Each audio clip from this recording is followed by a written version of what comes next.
إلا ما علمتنا إنك أنت العليم الحكيم رب اشرح لي صدري ويسر لي أمري واحلل عقدة من لساني يفقه قولي ربنا زدنا علما وارزقنا فهما آمين يا رب العالمين.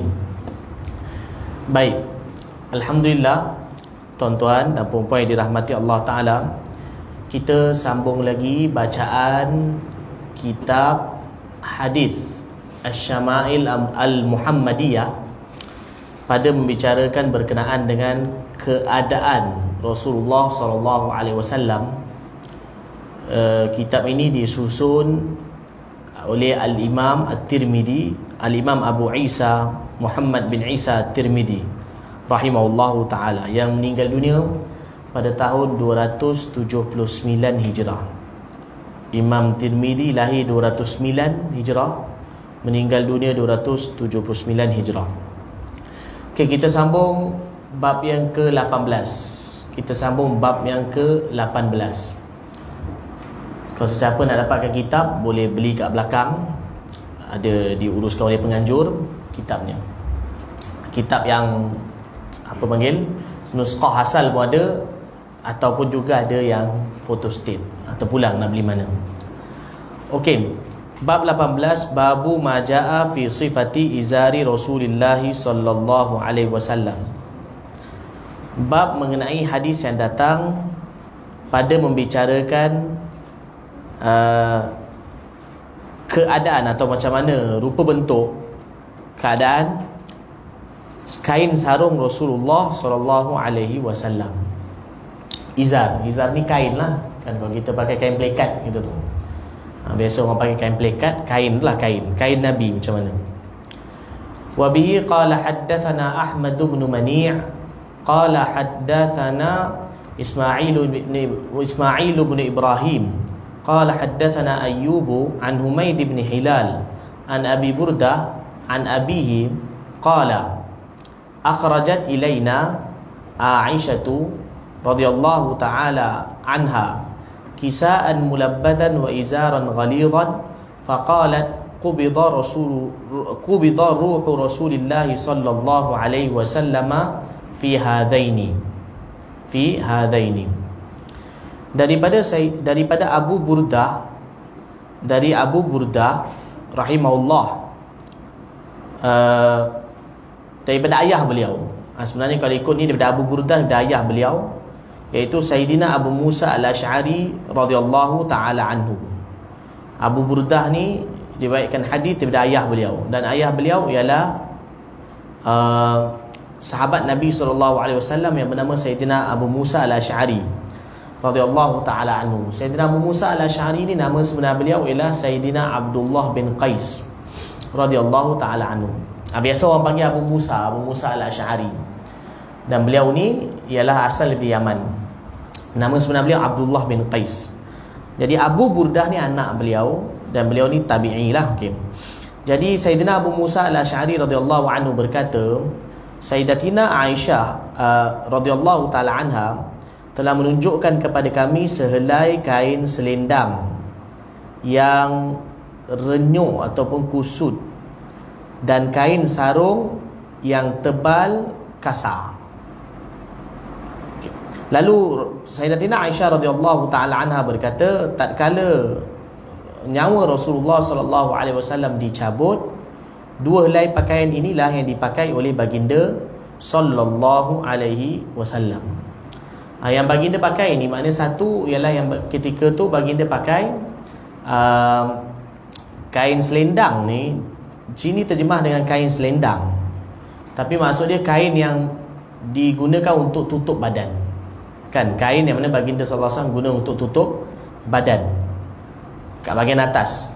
Kan, jadi satu lagi pula ialah kain sarung Rasulullah sallallahu alaihi wasallam. Zaman dulu, tuan-tuan dan puan-puan yang dirahmati Allah Taala, orang zaman dulu diorang bukan macam kita sekarang pakaian mewah macam kita sekarang.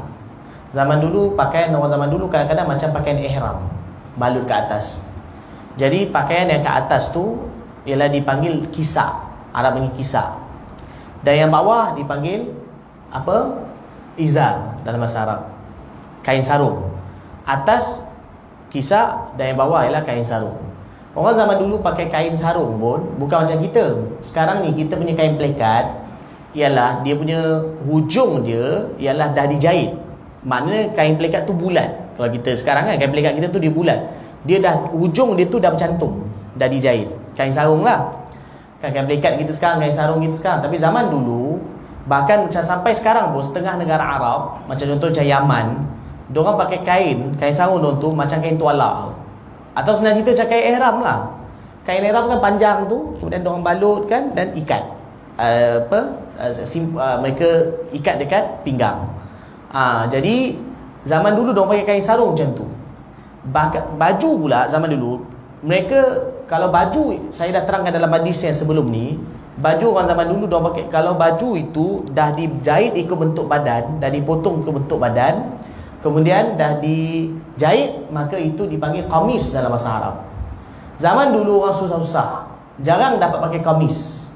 Jadi mereka punya baju ke atas ni ialah hanya kain panjang, kemudian dibalut tanpa dijahit ikut bentuk badan. Senang cerita nak faham orang pakai zaman dulu punya pakaian ialah pakaian mereka macam orang pakai ihram. Tapi tak adalah sebiji macam pakai ihram sekarang tu. Tapi pakaian orang zaman dulu ialah macam ihram. Dia satu kain kat bawah, satu lagi kain kat atas. Kain tu kadang-kadang panjang, kadang-kadang pendek. Okey. Jadi yang Sayyidatina Aisyah radhiyallahu anha keluarkan, Sayyidatina Aisyah tunjukkan Abu Musa al-Asy'ari. Beliau kata waktu Nabi nak wafat, Nabi pakai dua helai kain ni. Satu kain yang Nabi pakai kat atas, yang mana kain tu kain yang dah macam dah renyuk, dan satu lagi ialah kain sarung Nabi yang tebal lagi kasar. Maknanya kain yang Nabi pakai bukan macam kita lah. Kita sekarang pakai kain plekat, tak tahulah berapa ribu benang dia kata. Ada 8,000, ada 10,000, ada 15,000. Allah Maha tahu berapa ribu benang dia. Tapi mungkin lagi banyak benang dong, lagi lembut lah kot. Tapi kain yang Nabi pakai kain sarung yang kasar ketika baginda sallallahu alaihi wasallam wafat. Okey. Wa bi qala haddatsana Mahmud bin Ghailan qala haddatsana Abu Daud an Syu'bah an al-Ash'ath bin Sulaim qala sami'tu ammati tuhaddithu an ammiha qala baina ana amshi bil madinati idza insanun khalfi yaqul irfa' izarak fa innahu atqa wa abqa. Okey, Sayyidina Ruhum binti Aswad, iaitu ibu saudara kepada Ash'ath bin Sulaim, meriwayatkan, okey, bapa saudaranya yang bernama Ubaid bin Khalid Al-Muharibi. Ubaid bin Khalid Al-Muharibi, atau ada kata Ubaidah bin Khalaf, berkata yang bapa saudara ni sahabat. Yang Ubaid bin Khalid Al-Muharibi tu sahabat, okey, iaitu bapa saudara kepada Ruhum binti Aswad tu. Jadi bapa saudara ni cerita, semasa aku berjalan di Madinah, tiba-tiba seseorang menegurku dari belakang. Apa dia tegur? Angkatlah kain sarungmu, kerana ia lebih mendekatkan kepada takwa atau tidak kotor dan tidak cepat rosak. Fa idza huwa Rasulullah sallallahu alaihi wasallam fa qultu ya Rasulullah innama hiya burdatun malha. Qala ama laka fiyya uswah? Fa nadartu fa idza izaru ila nisfi saqai. Rupa-rupanya yang menegurku adalah Rasulullah sallallahu alaihi wasallam. Kan dia kata ada orang tegur aku di belakang. Mula-mula dia tak nampak siapa, tapi rupanya yang tegur tu ialah Rasulullah sallallahu alaihi wasallam. Lalu aku berkata kepada baginda, wahai Rasulullah, yang aku pakai ini adalah selai kain yang bergaris hitam putih, iaitu ada celuring. Jadi Rasulullah sallallahu alaihi wasallam berkata, bukankah diriku adalah contoh tauladan bagimu? Lantas aku melihat ternyata hujung kain sarung Rasulullah sallallahu alaihi wasallam menyentuh sehingga pertengahan kedua betis baginda sallallahu alaihi wasallam. Jadi bila Nabi kata pada beliau bahawa angkat kain kau. Kalau kau angkat, itu lagi takwa, itu lagi jaga kain kau, itu lagi bagus. Dia kata kain saya pakai ni kain biasa je pun, bukan kain mahal pun. Maknanya bukanlah kain yang mana perlu sangat dijaga. Tapi Nabi SAW maksudnya beri galakan kepada beliau, kenapa kau tak ikut aku? Kan lagi bagus kalau kau ikut aku. Maka beliau pun tengok kain Nabi SAW separas mana, maka beliau lihat kain Nabi separas separuh betis. Maknanya kain Nabi itu tinggi juga, iaitu separuh betis. Separuh betis. Jadi ini saya baca dulu hadis. Okey, baik. Wa bihi qala haddatsana Suwaid bin Nasr qala haddatsana Abdullah bin al-Mubarak an Musa bin Ubaidah an Iyas bin Salamah bin al-Aqwa an abihi. Abihi maksudnya Salamah bin Aqwa radhiyallahu anhu. Qala kana Uthman bin Affan ya'taziru ila ansafi saqai wa qala hakadha kana izratu sahibi yani an-nabiy sallallahu alaihi wasallam. Sayyidina Salamah bin Aqwa radhiyallahu anhu, beliau berkata Sayyidina Uthman bin Affan radhiyallahu anhu pernah memakai kain sarung sehingga pertengahan dua betis beliau. Dan beliau berkata, beginilah cara sahabatku memakai kain sarung. Sahabat yang beliau maksudkan adalah Rasulullah sallallahu alaihi wasallam. Maknanya Nabi sallallahu alaihi wasallam pakai kain separas yang macam aku pakai, iaitu sampai separuh betis. Okey, baik. وبه قال حدثنا قتيبة بن سعيد قال حدثنا أبو الأحوص عن أبي إسحاق عن مسلم بن نذير عن حذيفة بن اليمان رضي الله عنه قال أخذ رسول الله صلى الله عليه وسلم بعضلة ساقي أو ساقه فقال هذا موضع الإزار فإن أبيت فأسفل فإن أبيت فلا حق للإزار في الكعبين.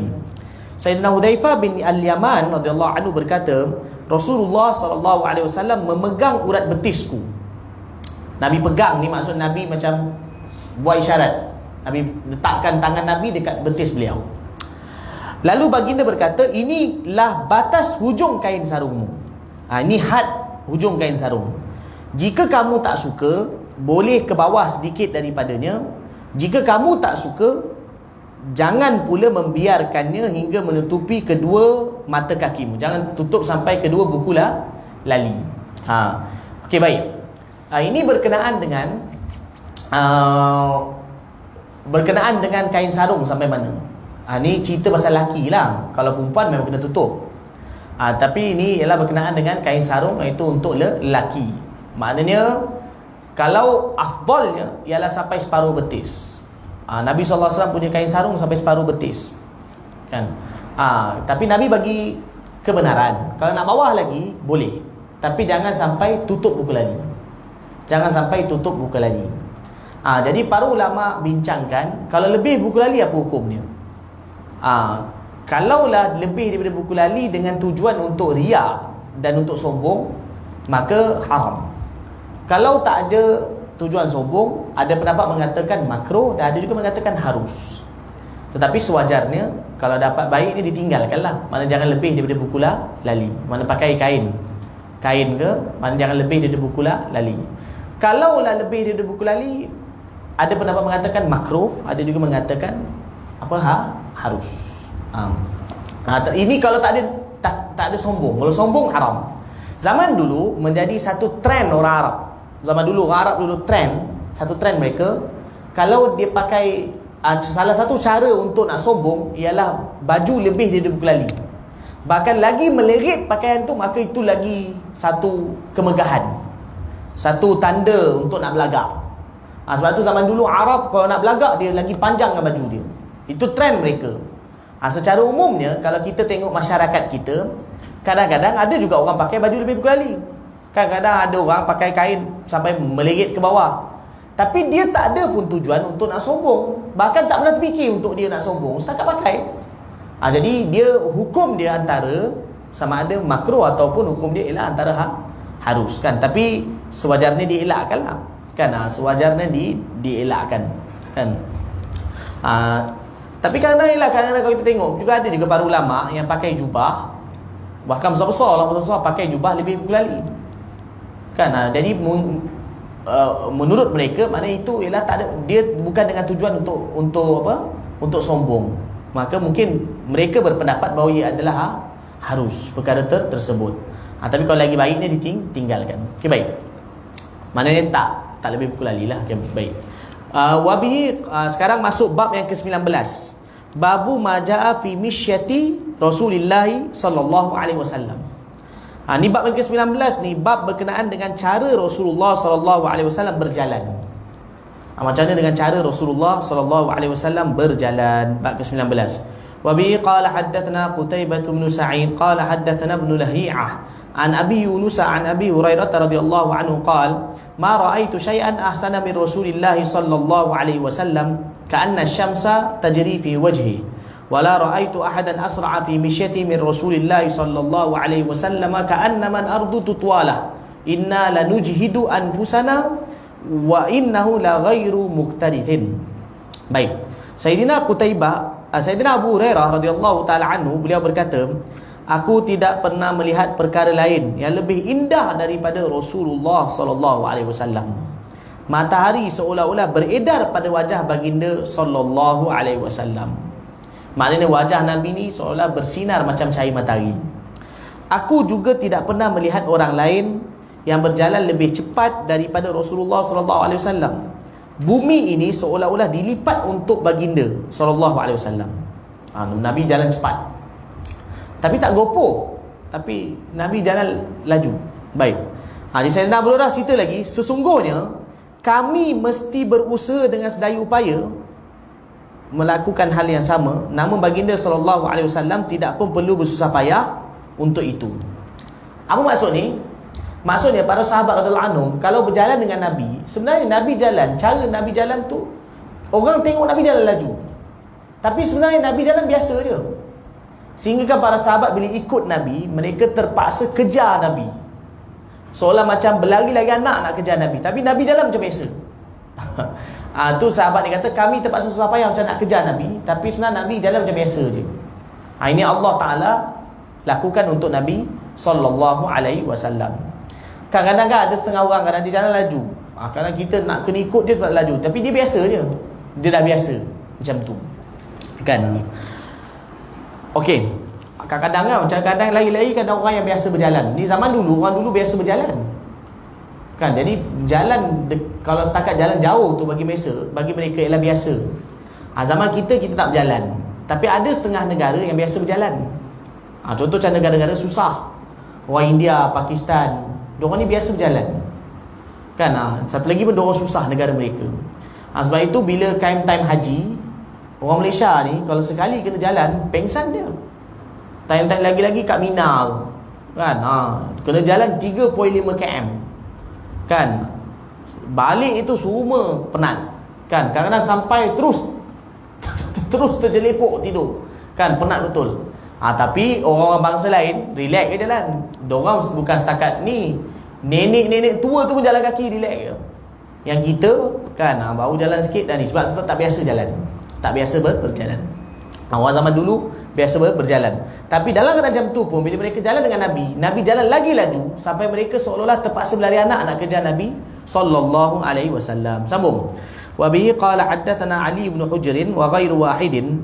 Sebenarnya maksudnya satu perkara kita dapat tahu, makna jalan longlai, jalan lambat ni ialah tak bagus. Maksudnya tak bagus kan, jalan lajulah tapi bukanlah sampai nak kena berlari. Tapi makna jalan tu kena agak laju, menunjukkan kepada cergas. Okey, baik. Wa bi qala haddatsana Ali bin Hujr wa ghairu wahidin qalu anba'ana Isa bin Yunus an Umar bin Abdullah maula Ghufra qala akhbarani Ibrahim bin Muhammadin min waladi Ali bin Abi Talib qala kana Ali idza wasafa an-nabiy sallallahu alaihi wasallam qala kana idza masya taqalla'a ka'annama yanhattu min sabab.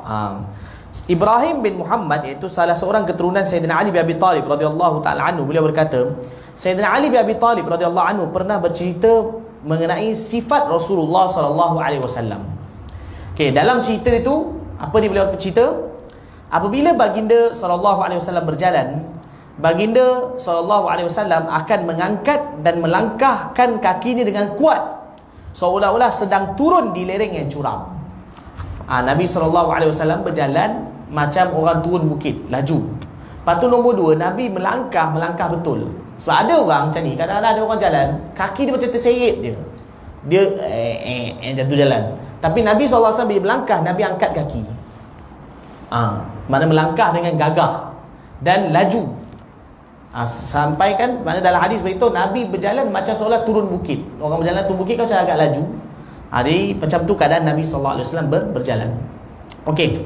Wa bihi qala haddatsana Sufyan bin Waki' qala haddatsana Abi an Abil Mas'ud anil Mas'udi an Uthman bin Muslim bin Hurmus an Nafi' bin Jubair bin Mut'im an Ali bin Abi Talib karramallahu wajhahu qala kana an-nabiy sallallahu alaihi wasallam idza masha takaffa'a takaffuan ka'annama yanhattu min sabab. Sayyidina Ali bin Abi Talib radhiyallahu taala anhu, beliau bercerita, apabila Rasulullah sallallahu alaihi wasallam berjalan, dada baginda akan condong ke hadapan, iaitu baginda berjalan seperti agak tunduk.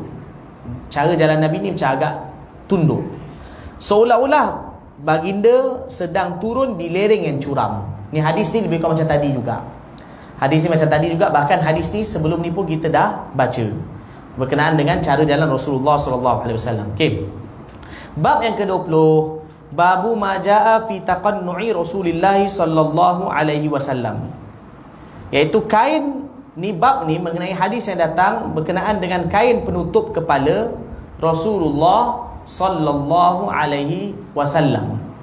Bab berkenaan dengan penutup kepala Rasulullah sallallahu alaihi wasallam. Okey. Wa bihi qala haddatsana Yusuf bin Isa qala haddatsana Waqi'un qala haddatsana Rabi' bin Sabih an Yazid bin Aban an Anas bin Malik radhiyallahu anhu qala kana Rasulullah sallallahu alaihi wasallam yukthiru al-qina' ka'anna thawbahu thawb zayyad. Sayyidina Anas bin Malik radhiyallahu anhu berkata, Rasulullah sallallahu alaihi wasallam acap kali memakai kain qina'. Kain qina' ni ialah kain lapik semacam sapu tangan yang diletakkan di atas kepala di bawah kopiah atau serban supaya tidak tercemar oleh minyak.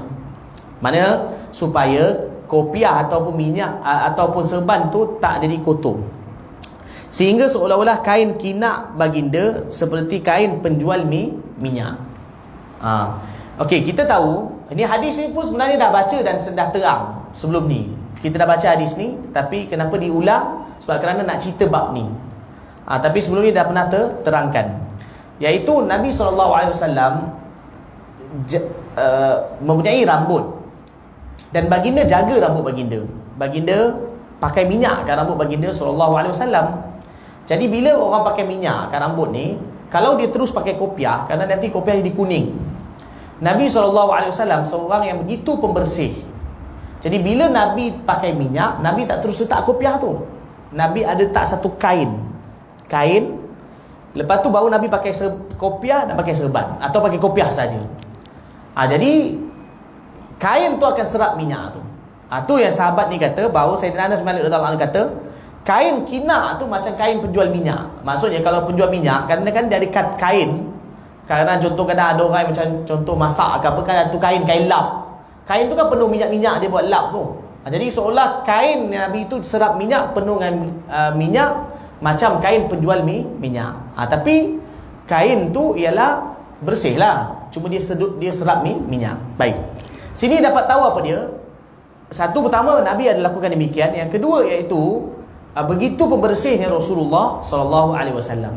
Ini yang Nabi buat macam ni, saya tak pernah tengok lagi ada ulama yang buat, melainkan saya pernah nampak ulama Yaman buat. Ada kadang-kadang perkara-perkara yang mana kita dapat tengok ulama buat. Tapi ini jarang sekali diamalkan orang. Tapi saya pernah tengok sendiri bermata, seorang ulama Yaman datang, dia buat. Kan dia belajar, datang, kemudian lepas tu dia ambil wudu. Selepas dia ambil wudu semua, dia dah ambil wudu, lepas tu saya nampak dia ada tak kain. Saya pun tengok kain apa pula ni. Kan lepas dia tak kain, lepas tu baru dia pakai kopiah dan pakai serban. Saya teringat hadis ni. Makna begitu sekali ada umat Nabi SAW yang ambil berat sunnah Nabi, itu pun dia ikut. Saya tengok dia tak adalah pakai minyak pun, Allah Alam dia pakai minyak ke tak, tapi nak bagi tahu apa, dia ikut sunnah Nabi SAW.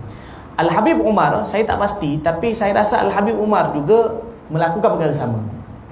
Saya rasa. Kenapa? Sebab kadang-kadang saya sering nampak kadang-kadang di belakang serban beliau macam ada kain yang dia satu ekor serban. Ekor serban ni kita tahulah ni, kalau orang pakai serban ni ekor serban dia.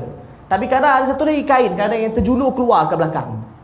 Kadang ada dalam, biasa kadang ada setengah-setengah ni, saya lihat kadang terjulur keluar. Saya rasa boleh jadi juga itu kain yang apa? Kain yang tutup kepala tu. Dalam kain ni, dalam bahasa Arab dia panggil qina'. Tak mustahil. Sebab kerana saya melihat bahawa ulama Yaman mengamalkan perkara tersebut. Ini nak bagi tahu ambil beratnya akan sunnah Rasulullah sallallahu alaihi wasallam. Okey, baik. Babu ma jaa fi jilsati Rasulillah sallallahu alaihi wasallam. Okey, bab berkenaan dengan cara, hadis yang datang berkenaan dengan cara Rasulullah sallallahu alaihi wasallam duduk. Cara duduk Rasulullah sallallahu alaihi wasallam. Wa bihi qala haddatsana Abd bin Humaid قال حدثنا عفان بن مسلم قال حدثنا عبد الله بن حسان عن جدتيه عن قيلة بنت مخرمة أنها رأت رسول الله صلى الله عليه وسلم في المسجد وهو قاعد القرفصاء قالت فلما رأيت رسول الله صلى الله عليه وسلم المتخشع في جلسة أرعدت من الفرق. Qailah binti Makhramah, beliau menceritakan, beliau ni sahabiah. Sayyidatina Qailah binti Makhramah radhiyallahu taala anha.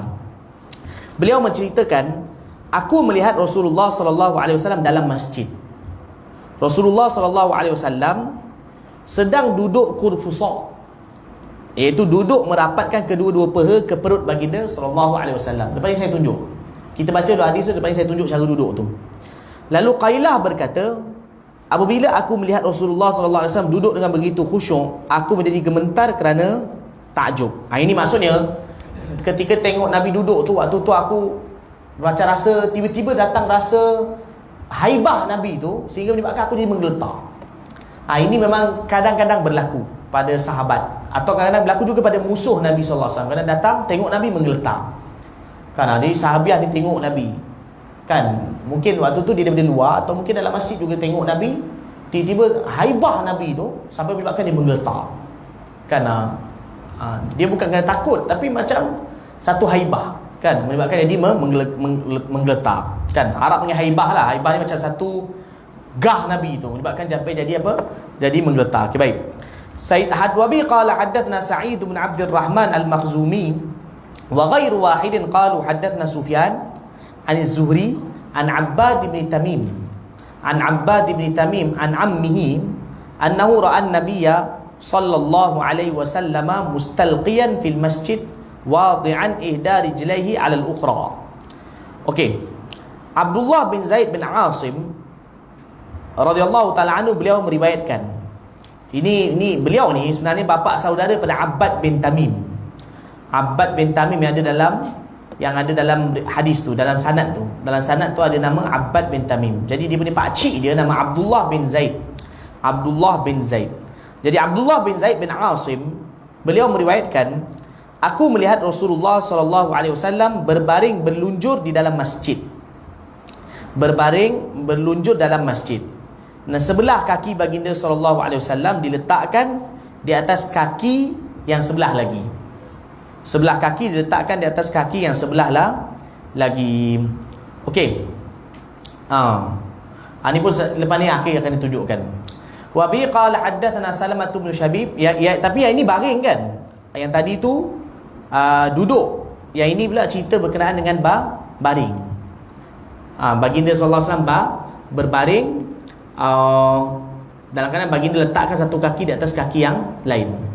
Okey, wa bihi qala haddatsana Salamah bin Syabib qala haddatsana Abdullah bin Ibrahim al-Madani qala haddatsana Ishaq bin Muhammad al-Ansari an Rubaih bin Abdul Rahman bin Abi Sa'id an abihi an jaddihi Abi Sa'id al-Khudri radhiyallahu ta'ala anhu qala kana Rasulullah sallallahu alaihi wasallam idza jalasa fil masjid ihtaba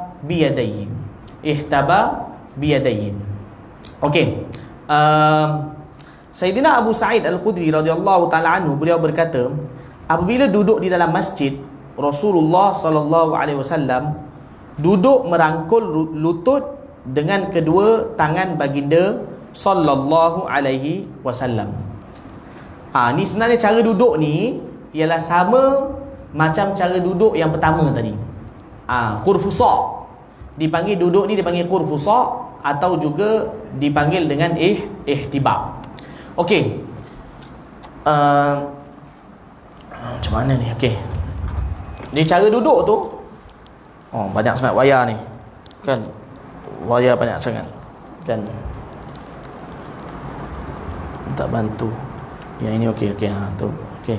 Mana cara duduk tu ialah Nabi SAW duduk kurfusa macam dalam hadis tu. Kurfusa tu ialah Nabi SAW duduk macam ni lah. Nabi duduk macam ni. Nabi SAW duduk macam ni. Ni duduk ni dalam bahasa Arab dipanggil duduk kurfusa atau juga dipanggil duduk ihtiba. Yang sahabiah tu kan, Qailah binti Makramah, dia datang, dia tengok Nabi duduk macam ni kan, Nabi duduk. Dia tengok Nabi lama, dia jadi macam gerun. Dia jadi macam gerun. Okey, duduk macam ni ialah, para ulama kata, kenapa Nabi duduk macam ni? Ni para ulama sebutkan ialah menunjukkan tawaduknya baginda sallallahu alaihi wasallam. Ni macam duduk orang biasa. Kan Nabi duduk macam ni tawaduk. Kan ni. Okey. Jadi cara duduk macam ni orang zaman dulu sampai ke sekarang, kadang-kadang diorang ikat ni dengan tangan lah. Tangan macam ni. Atau kadang-kadang diorang pakai kain. Sekarang ni kadang orang Arab biasa buat. Kan? Kadang orang Arab Yaman ke apa ke, kadang diorang ikat dengan kain. Antara kelebihan cara duduk macam ni ialah dia tak mengantuk. Kelebihan duduk macam ni ialah dia sebenarnya untuk elakkan mengantuk. Jadi kadang sekarang ni kadang ada kain. Kan biasa kadang ni para ulama kadang, bukan sahaja orang Arab biasanya, terutama yang orang Arab Yaman dan orang Arab belah-belah Teluk, diorang ikat kain. Yang pasal hadis tidur tu pula ialah Nabi SAW baring melunjur, kaki Nabi letak macam ni lah. Nabi baring lah, Nabi baring dan kaki Nabi letak macam ni. Itu yang Nabi SAW buat. Okay, dalam hadis Nabi SAW pernah duduk macam ni pun pernah. Macam ni pun pernah. Nabi ada duduk macam ni pun pernah dalam hadis kan. Nabi juga ada pernah duduk bersila. Bersila kita makruf lah macam ni. Tetapi Nabi SAW juga sering duduk macam ni. Kadang-kadang Nabi duduk macam ni, atau mungkin juga ada diikat dengan kain. Diikat dengan kain. Duduk ini dipanggil dalam bahasa Arab ihtiba, ataupun juga dipanggil duduk kurfusa dalam bahasa Arab. Jadi kalau terjemah dia ialah duduk kurfusa tu, kalau kita nak terjemahkan, duduk dengan merapatkan kedua peha ke perut dan kedua tangan merangkul peha tu. Tu duduk tu. Kalau nak terangkan cara duduk tu, kalau orang tanya apa cara duduk tu, cara duduk tu ialah dengan duduk dengan ditegakkan. Jadi saya terangkan apa cara duduk tu. Duduk dengan menegakkan kedua peha, dan kedua peha itu dirapatkan ke perut, serta kedua tangan merangkul dua peha tersebut. Macam saya terang tadi lah. Macam saya tunjukkan tadi. Baik, sambung. Itu cara duduk Rasulullah sallallahu alaihi wasallam. Sekarang orang Arab pun kadang banyak duduk macam tu. Kan? Okey. Babu ma jaa fi tuqati Rasulillah sallallahu alaihi wasallam. Satu lagi maknanya nak bagi tahu bahawa maknanya cara duduk macam tu. Cara duduk macam tu maknanya tak ada masalah lah. Dalam masjid pun duduk macam tu. Dalam masjid pun boleh duduk macam tu. Cuma ada para ulama menyebutkan kalau contoh dalam majlis ilmu ke tak sesuai dah duduk macam tu. Ketika majlis ilmu tak sesuai duduk macam tu. Ketika majlis ilmu makna sama ada kita duduk dengan mana kalau kita duduk tu terbaiknya dengan kita duduk macam duduk tahiyat awal tu lah, ataupun duduk tahiyat akhir ke, ataupun juga duduk dengan duduk dalam keadaan bersila lah. Duduk dalam keadaan bersila. Kecuali kadang-kadang ada orang yang kadang dia uzur lah, itu cerita lain lah. Okey. Wa babu ma jaa fi tuqati Rasulillah sallallahu alaihi wasallam. Bab berkenaan dengan hadis yang datang berkenaan dengan tempat Rasulullah sallallahu alaihi wasallam bersandar pula. Tempat Rasulullah sallallahu alaihi wasallam bersandar. Wa bihi qala haddatsana Abbas bin Muhammadin ad-Duri al-Baghdadi qala haddatsana Ishaq bin Mansur an Israila an Simak bin Harbin an Jabir bin Samurah radhiyallahu ta'ala anhu qala ra'aitu Rasulullah sallallahu alaihi wasallam muttaki'an ala wisadatin ala yasari. Sayyidina Jabir bin Samurah radhiyallahu ta'ala anhu, beliau berkata, aku pernah melihat Rasulullah sallallahu alaihi wasallam bersandar dengan sisi kiri tubuh baginda sallallahu alaihi wasallam diletakkan pada sebuah bantal. Ni maksudnya bantal tu sebelah sini. Jadi baginda Nabi sallallahu alaihi wasallam bersandar kat bantal. Macam inilah. Nabi bersandar kat bantal. Okey. Sambung. Wa bihi qala haddatsana Humaid bin Mas'adah qala haddatsana Bishr bin al-Mufaddal qala haddatsana Al-Jurairi an Abdurrahman bin Abi Bakrah an abihi. Abihi ni mana sahabat lah, okey. Radhiyallahu ta'ala anhu qala Rasulullah sallallahu alaihi wasallam, ala uhaddithukum, atau ada riwayat kata ala ukhbirukum bi akbaril kabair. Qalu bala ya Rasulullah. Qala al-isyraku billah wa uququl walidain. Qala wa jalasa Rasulullah sallallahu alaihi wasallam wa kana muttaki'an. Qala wa syahadatu zur au qala qaulu zur. Qala fama zala Rasulullah sallallahu alaihi wasallam yaquluha hatta qulna laitahu sakat. Okey, Sayyidina Abu Bakrah Nafi' bin Al-Harith radhiyallahu taala anhu. Sayyidina Abu Bakrah Nafi' bin Al-Harith radhiyallahu taala anhu, beliau meriwayatkan Rasulullah sallallahu alaihi wasallam bersabda, maukah kamu mendengar aku memberitahu kamu perihal dosa-dosa paling besar? Dosa besar. Nak tak aku beritahu kepada kamu beberapa dosa yang paling besar? Para sahabat radhiyallahu anhu menjawab, sudah tentu wahai Rasulullah. Rasulullah sallallahu alaihi wasallam pun berkata, menyekutukan Allah Taala, mensyirikkan Allah Taala, dan menderhakai kedua orang tua. Nabi sebut dua. Kemudian pada mulanya Rasulullah sallallahu alaihi wasallam bersandar, kemudian baginda pun duduk, lalu menyambung kata-kata baginda sallallahu alaihi wasallam, dan kesaksian palsu ataupun kata-kata dusta. Sama ada Nabi sebut tu saksi palsu ataupun kata dusta. Baginda sallallahu alaihi wasallam terus mengulangi kata-katanya sehingga kami berkata dalam hati, mudah-mudahan baginda sallallahu alaihi wasallam berhenti bercakap. Poin dalam hadis ni nak bagi tahu Nabi ada bersandar. Dia macam ni. Maksudnya Sayyidina Abu Bakrah radhiyallahu anhu, beliau riwayatkan ketika Nabi bagi tahu tu, mula Nabi sallallahu alaihi wasallam bersandar. Mungkin bersandar kat dinding ke, bersandar kat apa ke, ada belakang Nabi ada sesuatu ke, tapi Nabi bersandar. Nabi bagi tahu, nak tak aku bagi tahu kamu apa dia dosa paling besar? Nabi sahabat kata ya. Nabi pun kata dosa paling besar ialah mensyirikkan Allah Ta'ala dan juga derhaka pada kedua ibu bapa. Lepas tu bila sampai nombor 3, Nabi nak bagi tahu itu dosa yang begitu bahaya. Nabi untuk nak tegaskan benda tu. Tadi Rasulullah bersandar, Rasulullah duduk lurus. Nabi pun duduk lurus. Satu lagi Nabi kata, satu lagi ialah saksi palsu ataupun kata dusta. Ini perkataan ni antara dua ni sama makna. Maksud saksi palsu ni dosa yang begitu besar. Kenapa? Kerana ni mana zalim pada orang lain. Kan saksi palsu ni kadang kan dalam masalah mahkamah ke apa ke, kadang orang tu menipu. Kan dia datang bawa saksi, tapi saksi tu penipu, saksi tu tipu. Ni dosa besar. Kan kadang-kadang berlaku sebab kadang orang bagi duit kan. Kadang orang bagi duit, jadi itu zaman dulu juga berlaku. Atau kadang-kadang ada berlaku kes. Kes kadang-kadang sabit dengan adanya bukti. Kalau bukti tak ada, maka kes sabit, perkara itu sabit dengan adanya saksi. Jadi kadang-kadang orang tu pergi upah 2 orang, kau nanti jadi saksi.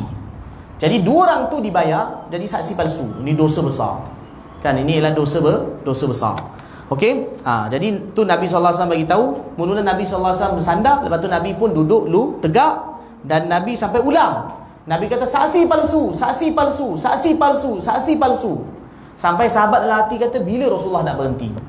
Tapi Nabi bagi tahu ulang tu kerana ini dosa yang mana ialah begitu besar. Okay? Cuma kalau mensyirikkan Allah tu jadi kafir lah. Dosa pertama tu syirikkan Allah tu jadi kafir. Syirikkan Allah jadi kafir. Tapi kalau dosa nombor 2, nombor 3, dia tak jatuh kafir. Menderhaka ibu bapa dia tak jatuh kafir. Saksi palsu tak jatuh kafir. Cuma dosa itu begitu besar kerana dia dosa nombor 3 ni kerana dia menzalimi orang lain. Kan menyebabkan orang tu kan kena hukum. Okey, baik. Minta azan dulu, Imam.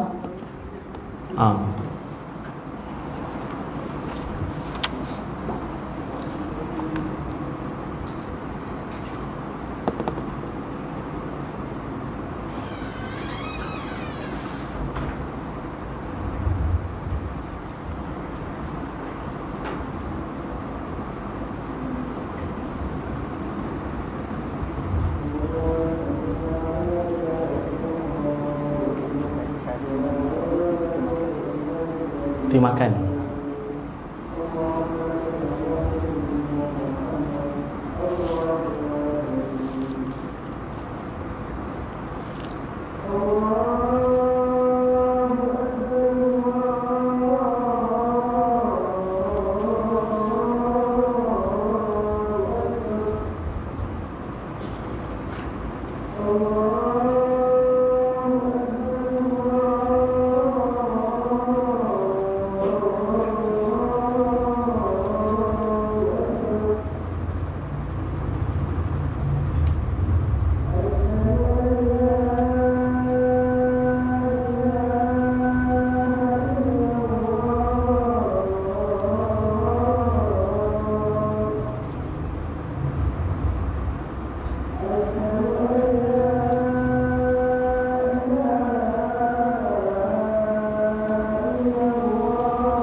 Allahumma salli ala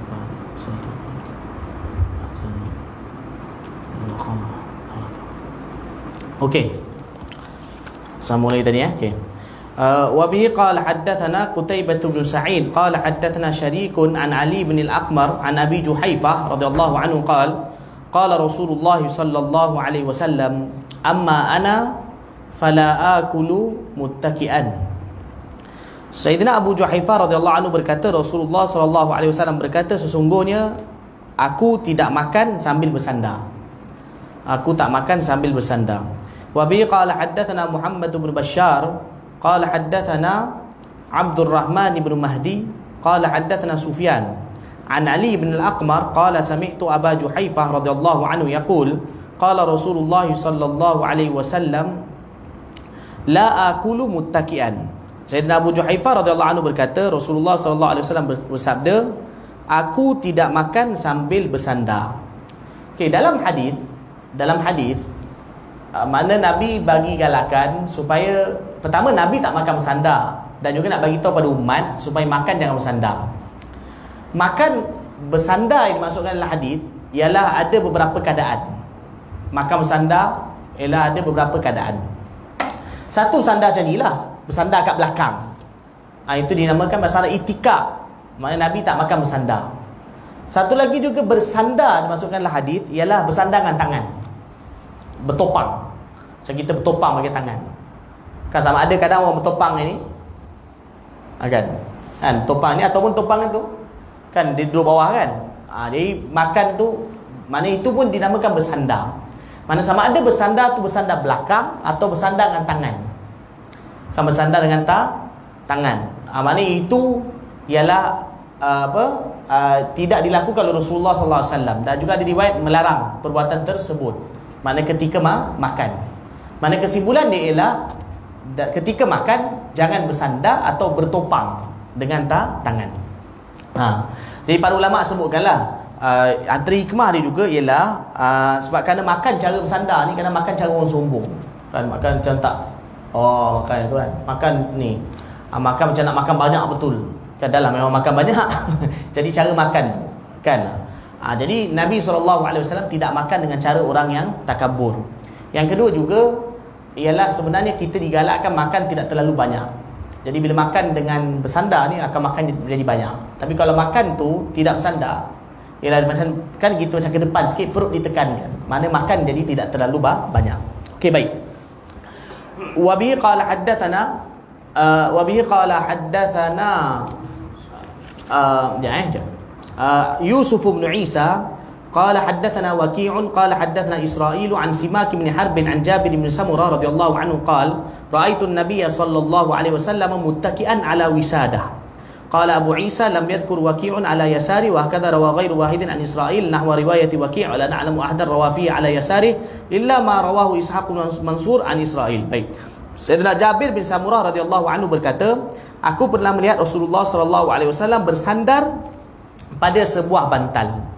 Aku pernah melihat Rasulullah sallallahu alaihi wasallam bersandar pada sebuah bantal. Ni kalau riwayat tadi ada yang bilang itu bersandar kat sebelah kiri, tapi ada riwayat kata iaitu Nabi sallallahu alaihi wasallam bersandar pada sebuah bantal. Tak sebut belah kiri ke, sama ada belah kiri atau belah kanan. Maknanya bersandar tak ada masalah. Bersandar tak ada masalah, tetapi ialah jangan bersandar atau bertopang ketika makan. Okey, bab yang ke-23. Sambung. Bab yang ke-23, babu ma jaa fi ittikai Rasulillah sallallahu alaihi wasallam. Sekarang cara Rasulullah sallallahu alaihi wasallam bersandar. Bab mengenai hadis yang datang mengenai cara bersandar Rasulullah sallallahu alaihi wasallam. Wa bi qala haddatsana Abdullah bin Abdul Rahman qala haddatsana Amr bin Asim qala haddatsana Hammad bin Salamah an Humaid an Anas radhiyallahu anhu anna an-nabiy sallallahu alaihi wasallam kana syakiyan faqaraja yatawakka'u ala Usamah bin Zaidin wa alaihi thawbun qitri qad tawashshaha bihi fa shalla bihim. Baik. Sayyidina Anas bin Malik radhiyallahu anhu berkata, semasa Rasulullah sallallahu alaihi wasallam sedang sakit, baginda sallallahu alaihi wasallam keluar rumah dengan bersandar kepada Usamah bin Zaid radhiyallahu taala anhu. Baginda sallallahu alaihi wasallam memakai kain qitri. yang diselempangkan ke bahunya. Kemudian baginda sallallahu alaihi wasallam solat berjemaah bersama para sahabat radhiyallahu anhum ajma'in. Ini bila ni? Ketika Nabi sallallahu alaihi wasallam nak sakit wafat. Ketika baginda sakit wafat. Sebelum baginda sallallahu alaihi wasallam wafat, baginda sakit 13 hari. Baginda sakit sebelum wafat berapa hari? 13 hari. Tapi pada hari-hari akhir tu 17 waktu Nabi tak dapat nak pergi solat berjemaah. Tapi masa mula-mula sakit, masih lagi baginda mampu berjalan, walaupun terpaksa dipapah, Nabi masih lagi pergi solat berjemaah. Jadi salah satu peristiwa tu, iaitu yang sahabat diriwayatkan, Sayyidina Anas bin Malik radhiyallahu anhu kata, ketika Nabi sakit, baginda sallallahu alaihi wasallam bersandar pada Usamah bin Zaid. Bersandar kat sini bukanlah bersandar tu, maksudnya baginda kan dipapah. Jadi bila baginda dipapah tu, baginda dipegang oleh Usamah bin Zaid radhiyallahu anhu, baginda berpaut. Maksud kat sini bersandar sini maksudnya baginda berpaut untuk pergi masjid kepada Sayyidina Usamah bin Zaid radhiyallahu anhu. Jadi mungkin Nabi pegang bahu dia ke, ataupun Nabi pegang tangan dia ke, Nabi pergi. Itu bahasa Arab cakap itika. Itika ni bersandar, makna berpaut pada beliau. Nabi berpaut pada beliau. Cuma waktu tu sahabat ni ceritalah, waktu tu Nabi pakai baju apa. Nabi ada pakai kain ketri. Kain ketri makna kain daripada kapas, kain dibuat daripada kain kapas kasar.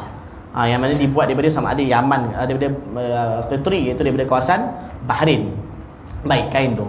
Nabi letak kain tu atas bahu Nabi. Nabi sallallahu alaihi wasallam letak kain tu atas bahu Nabi sallallahu alaihi wasallam. Okey, baik.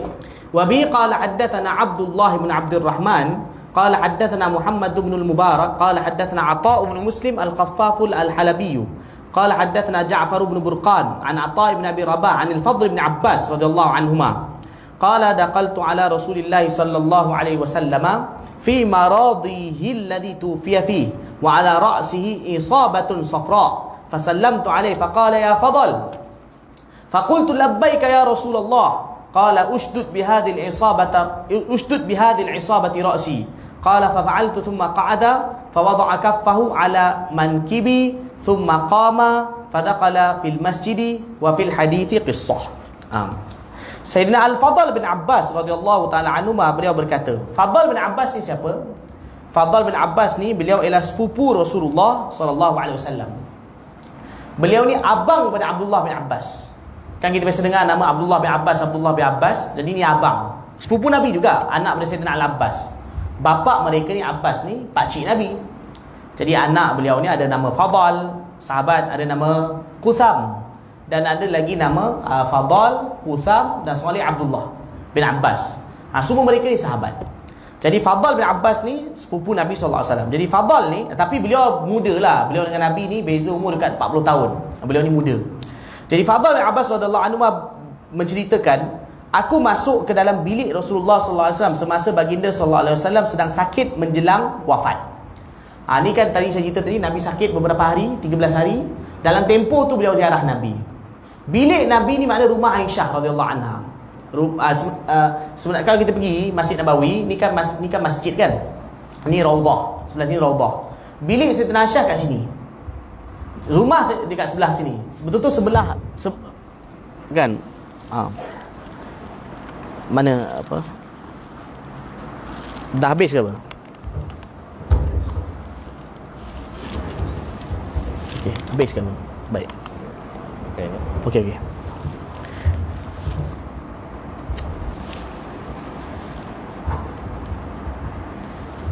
Jadi bilik Sayyidatina Aisyah radhiyallahu taala anha betul-betul sebelah dengan Masjid Nabawi. Jadi waktu tu Nabi SAW berada di rumah Sayyidatina Aisyah radhiyallahu anha. Sayyidatina Aisyah punya bilik, punya rumah ialah ada dua bahagian. Satu ruang tamu, satu lagi ialah ruang tamu belah sana. Dan sebelah sini pula dibahagi dua ialah bilik.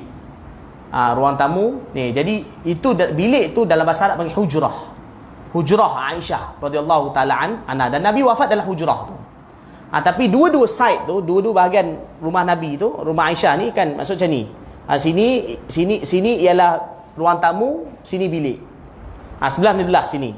Tapi dua-dua itu besar pondok je. Besar pondok je. Bilik Nabi punya kecil sampai Nabi kalau baring, kaki Nabi kena dekat dinding. Betul. Jadi ruang tamu pun kecil betul. Orang kata besar pondok je. Memang tutup kecil. Jadi Nabi waktu tu duduk dalam bilik Sayyidatina Aisyah radhiyallahu anha. Baik. Jadi ada kain berwarna kuning yang mengikat kepala baginda sallallahu alaihi wasallam. Ini kerana Nabi waktu tu dalam riwayat bagi tahu, dalam hadis lain ada bagi tahu, waktu tu Nabi kena macam demam panas. Badan Nabi panas. Jadi Nabi sallallahu alaihi wasallam telah balut kepada Nabi dengan kain warna kuning. Ada riwayat kata tu bukan kuning, tapi macam kain tu dah lusuh, seolah macam berwarna kekuningan, dan juga terkena minyak dekat kepada Nabi sallallahu alaihi wasallam. Baik. Aku mengucapkan salam kepada Rasulullah sallallahu alaihi wasallam. Kemudian baginda sallallahu alaihi wasallam memanggil, "Wahai Fadal." "Wahai Fadal." Aku menjawab, "Saya di sini wahai Rasulullah." "Ya, saya datang wahai Rasulullah." Rasulullah sallallahu alaihi wasallam berkata, "Tolong perkuatkan ikatan kain di kepalaku ini." Waktu tu Nabi demam. Nabi macam kena demam, panas badan Nabi. Sampai ada dalam hadis bagi tahu, punya panas badan Nabi tu sampai kan kalau sentuh kain dekat luar tu sampai terasa panas kain tu. Panas betul. Nabi SAW diuji dengan demam panas yang begitu kuat sebelum daripada wafat. Okey, Fadal radhiyallahu anhu bercerita lagi, aku menuruti permintaan baginda sallallahu alaihi wasallam. Kemudian baginda sallallahu alaihi wasallam duduk dan meletakkan kedua tangan baginda sallallahu alaihi wasallam di atas bahuku. Sesudah itu Rasulullah sallallahu alaihi wasallam berdiri dan masuk ke dalam masjid. Maksudnya waktu solat. Nabi panggil Fadal, sini. Beliau pun datang. Nabi pun bangkit bangun. Nabi pegang bahu dia. Sambil Nabi berdiri, Nabi pegang bahu dia. Nabi SAW pegang bahu dia. Berpautlah. Nabi berpaut pada bahu beliau. Nabi pergi ke masjid. Dari situ Nabi keluar. Jadi dekat rumah Aisyah tu, kat situ pintu belakang sikit.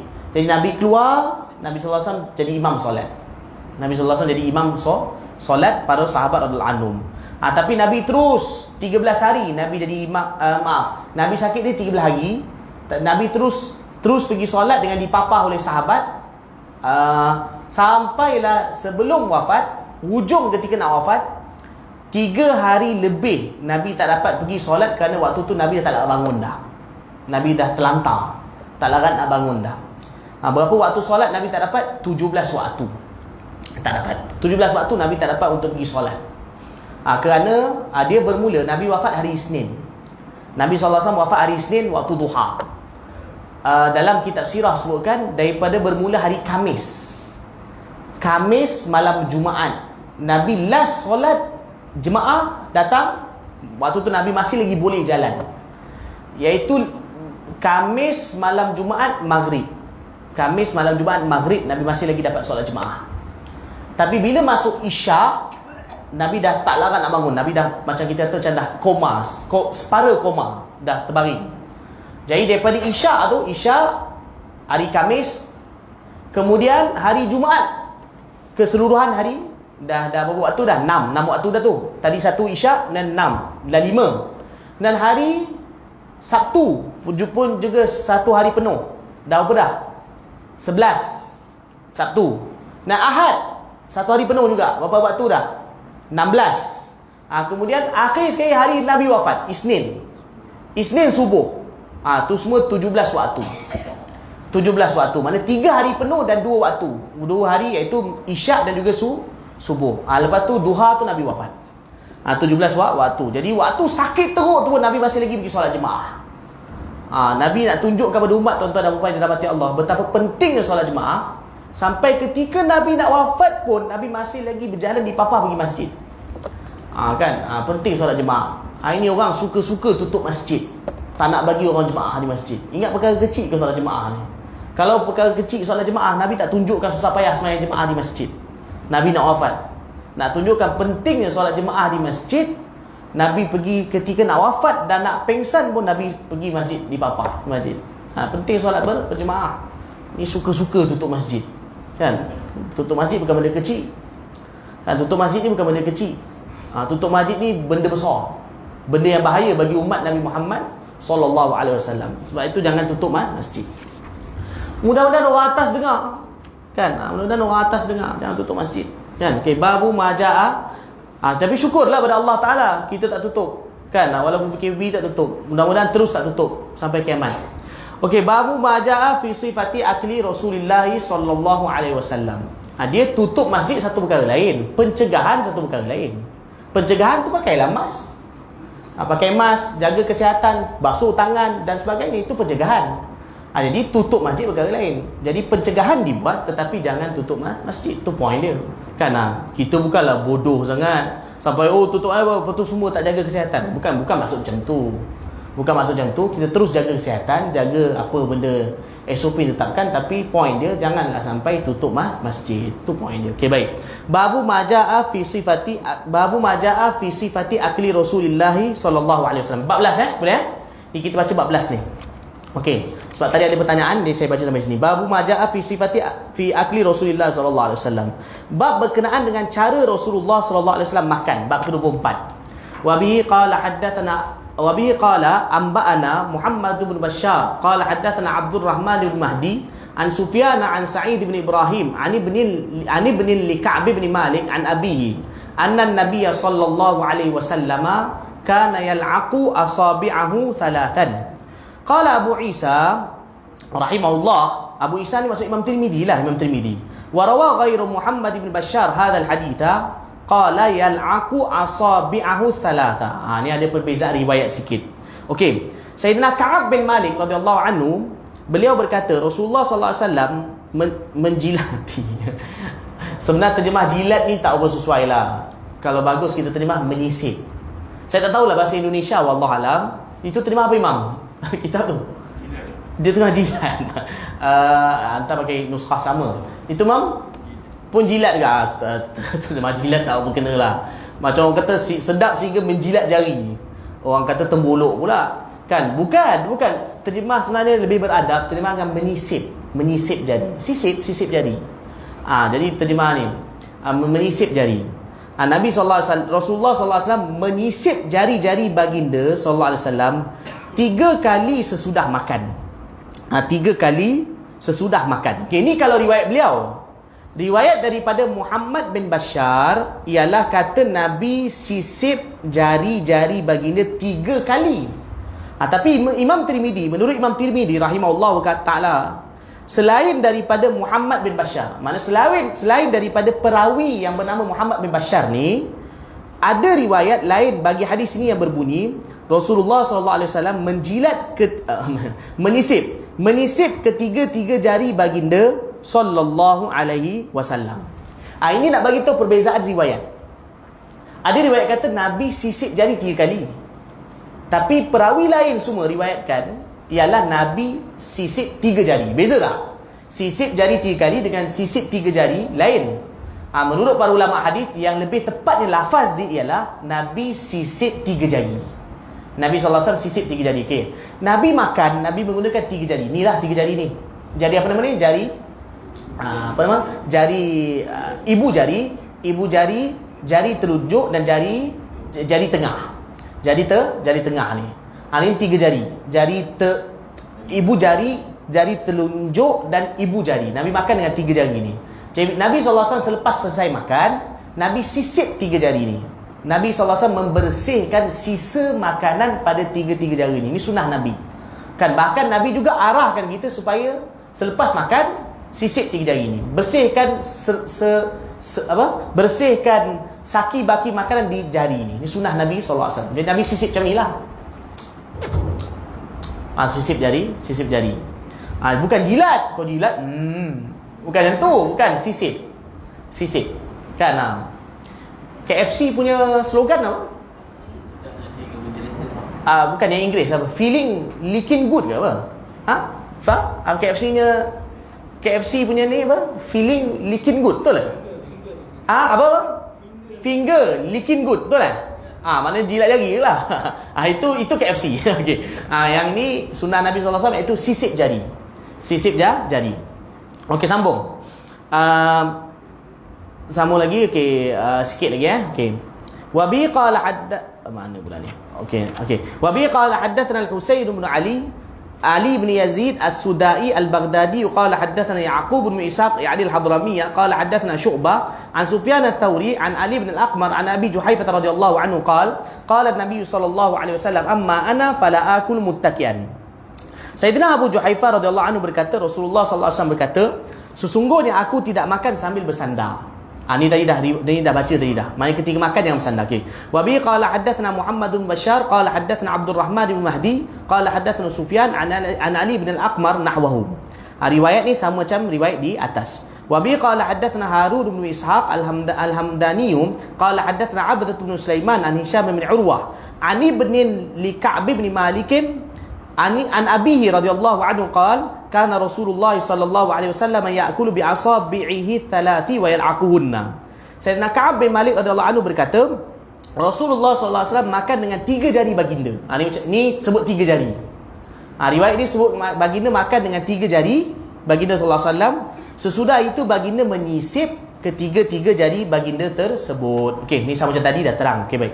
Wa bi qala haddatsana Ahmad bin Mani' qala haddatsana Al-Fadl bin Dukain qala haddatsana Mus'ab bin Sulaim qala sami'tu Anas bin Malik radhiyallahu anhu yaqul utiya Rasulullah sallallahu alaihi wasallam bi tamrin fara'aitu ya'kulu wa huwa muq'in min al-ju'. Sayyidina Anas bin Malik radhiyallahu anhu berkata, Rasulullah sallallahu alaihi wasallam pernah dihidangkan kurma. Mana ada orang bawa kurma kat Nabi. Aku melihat, aku ni Sayyidina Anas bin Malik radhiyallahu anhu berkata, aku melihat baginda sallallahu alaihi wasallam makan kurma itu sambil duduk iqa' kerana lapar. Nabi sallallahu alaihi wasallam makan kurma dalam keadaan duduk iqa'. Nabi sallallahu alaihi wasallam makan kurma dalam keadaan duduk iqa'. Sekejap tuan-tuan, sekejap. Sekejap je. Baginda makan dengan iqa'.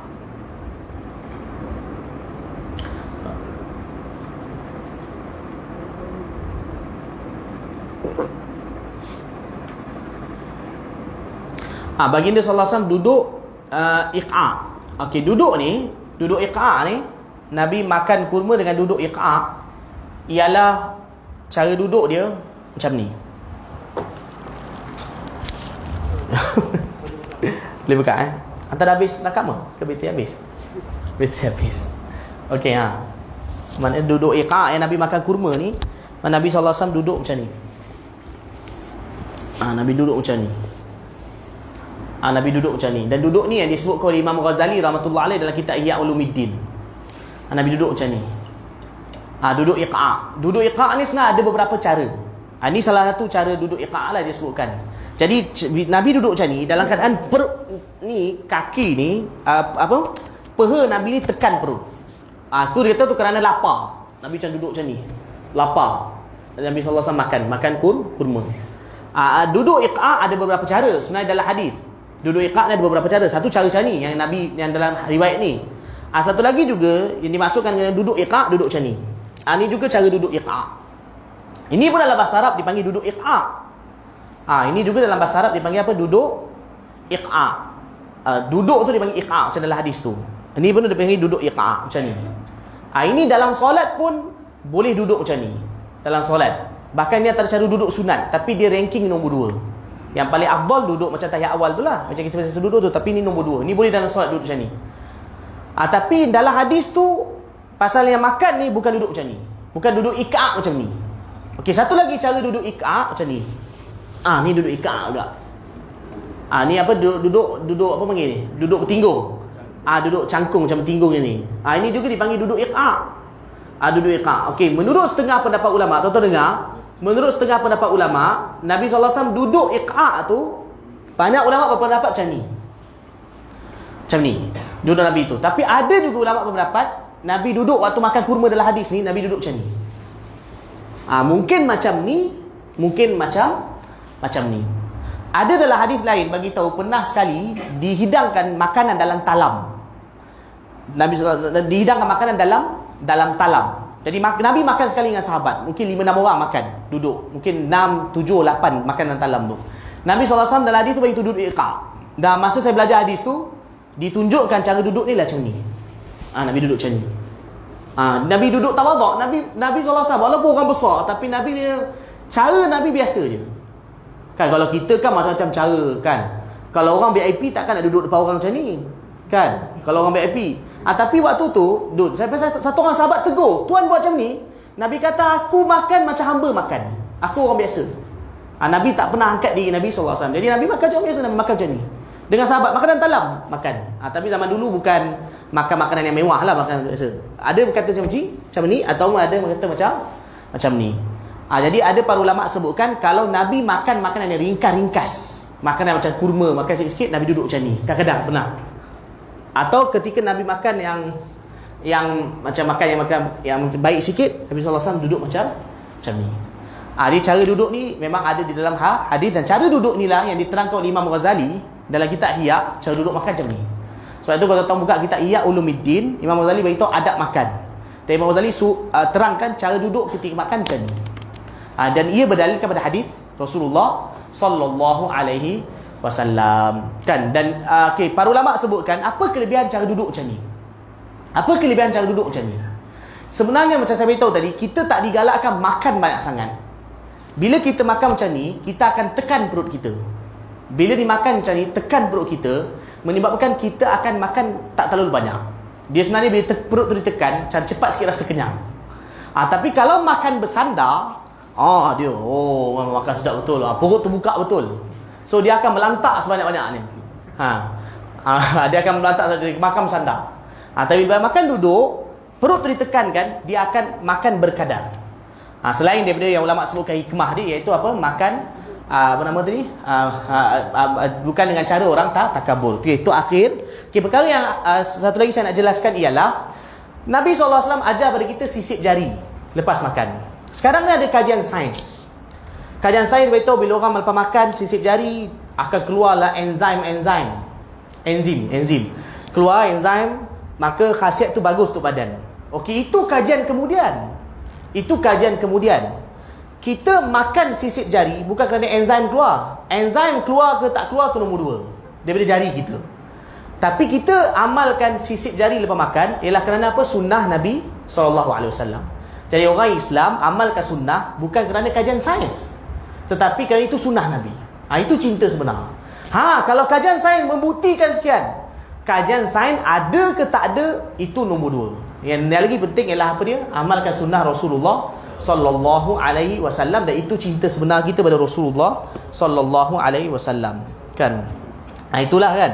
Maksudnya apa yang ditunjukkan oleh Rasulullah sallallahu alaihi wasallam sebenarnya semuanya ada kebaikan dunia dan akhirat. Sekarang orang kaji baru bagi tahu kelebihan dia. Tapi Nabi dah bagi tahu dulu lagi cara sekian, tapi kadang-kadang kita lah sama ada nak buat atau tak nak buat cara yang ditunjukkan oleh Rasulullah sallallahu alaihi wasallam kepada kita. Okey, baik, wallahu alam. Sampai itu. Bab 25. Kan tak apa, kita baca je. Saya pun tadi bincang dengan pihak penganjur. Sebenarnya kalau ikut kita asal nak baca kitab ni 7 majlis. Tapi rasa-rasa ni dah 5 majlis dah.